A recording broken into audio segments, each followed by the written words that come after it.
And a big crash here in this group, in this chasing group, and the only rider to avoid it, Romy Kasper. Welcome to the third edition of Paris-Roubaix Femmes avec Zwift. Trek Segafredo are going for a hat-trick this year, having won with Lizzie Deignan in 21 and Elisa Longo Borghini in 22. The Italian is back to defend her title, and despite a recent bout of COVID, she finished third at last week's Tour of Flanders. I'm quite alright, not at my best shape, but still okay to help the team and to also do something for myself.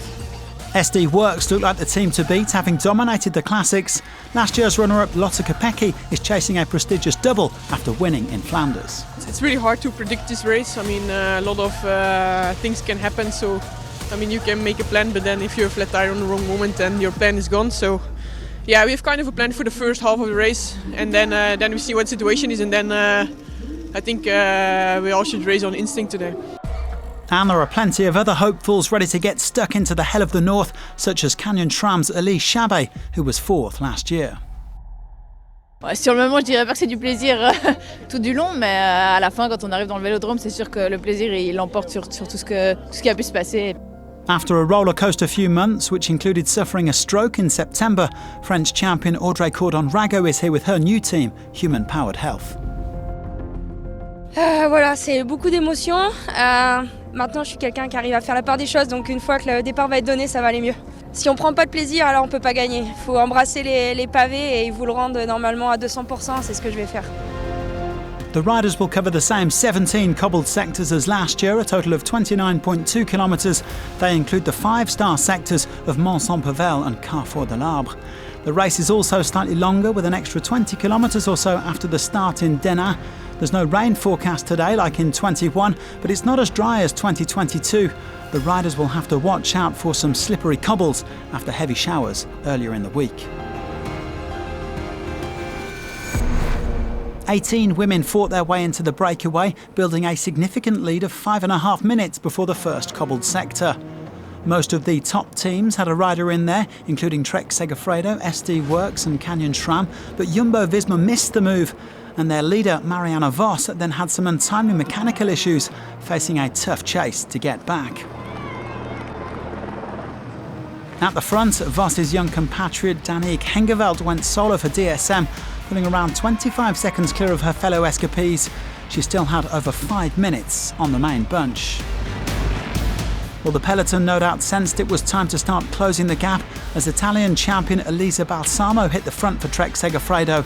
Vos still plugging away. Heading on to Sector 12, Hengeveld still had a small gap on the rest of the breakaway, while the main peloton was slowly being whittled down, with Vos still 40 seconds behind.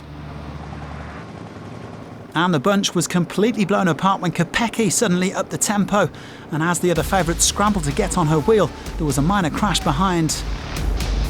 The Belgian was nevertheless joined by Longo Borghini, Georgi, Chabet, Mackay and Brand.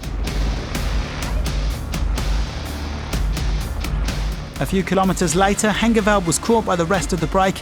The group of favourites containing Kopecky were now within 3 minutes. Vos, though, looking set for more disappointment after missing last year's edition due to a positive COVID test. The Dutch legend almost 4 minutes in arrears. But there was to be a big twist on Sector 9 as Longo Borghini lost her wheel and went to ground, taking almost all of the other favourites with her. A huge pile-up this, with only Romy Kasper managing to stay upright. The German pushing on as other big hitters like Kopecky were forced to regroup. With 33k to go, Kasper trailed the breakaway by over 2 minutes, the rest of the favourites trying to fight their way back.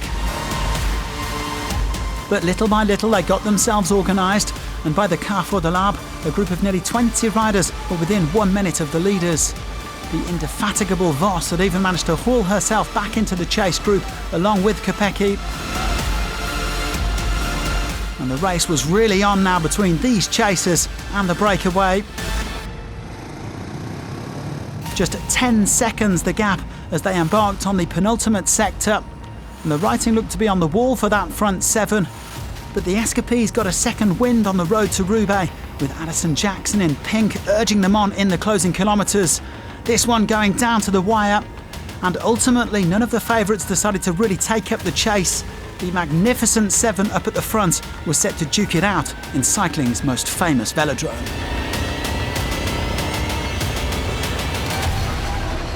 On the front is Lack. Is it going to be Marion Boras on the other side? Alison Jackson, the sprint starts. It is Marion Boras on the front for the small team of San Michel. Alison Jackson of EF Education. Silicon Valley bag. Alison Jackson, the Canadian, firing away for the finish. Is she going to do it? She does! Alison Jackson wins Paris-Roubaix Femmes avec Zwift. What a sensational end to this third edition, and what a win for Alison Jackson. It's always great to see the breakaway go all the way, but when it happens in a race like Paris-Roubaix, it's very special indeed. The 34-year-old Canadian taking her 8th victory, and assuredly the biggest of her career. It's, when we did the pre-ride and we rode around this velodrome, and I just dream of winning. But a lot of times those dreams just stay dreams, and it's unreal to make it happen in real life. So I have few words.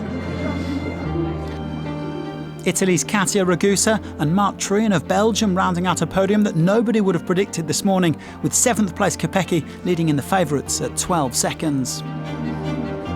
But the day's big winner was Ali Action Jackson, who celebrated in style on the podium.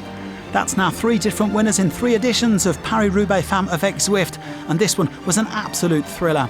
Thanks for watching, and join us again on Sunday for the men's race.